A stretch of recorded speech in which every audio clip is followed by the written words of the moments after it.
नमस्कार मित्रांनो, या नवीन ब्लॉग मध्ये स्वागत आहे. आजचा ब्लॉग थोडा स्पिरिच्युअल असणार आहे. परत एकदा जसा आपला लास्टवाला हा वाला ब्लॉग होता तसा.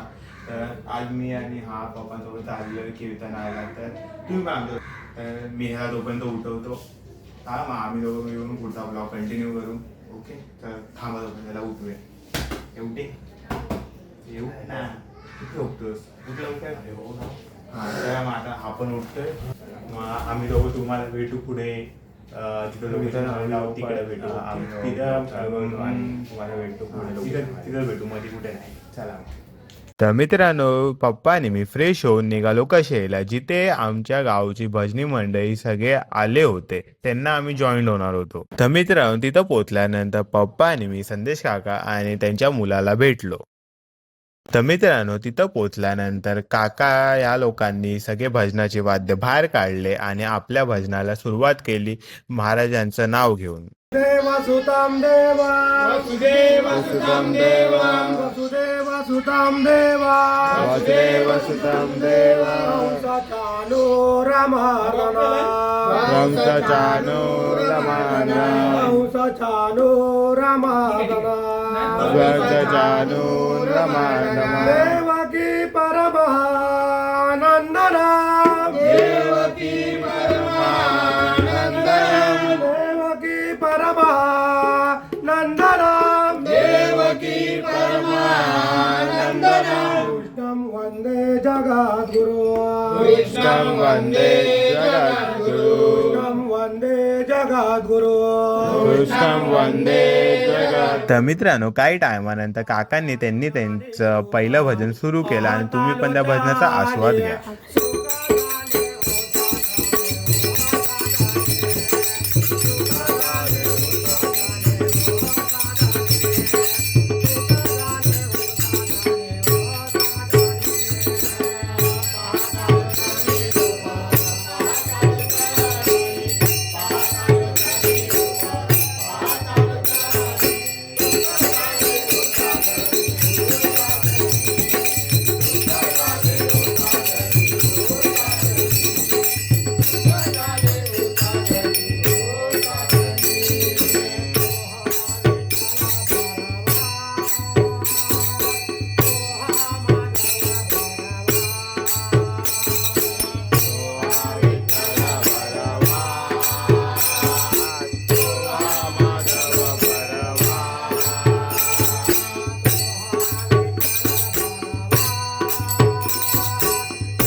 मित्रांनो, पहिलं भजन तुम्हाला कसं वाटलं ते कमेंट मध्ये नक्की सांगा. आणि लागोपाठ काकांनी त्यांचं दुसरं भजन पण सुरू केलं.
तर मित्रांनो त्यानंतर माझ्या लहान भावाने पण एक सुंदरसं असं भजन गायलं आहे, ते पण तुम्ही नक्की ऐकून जावं.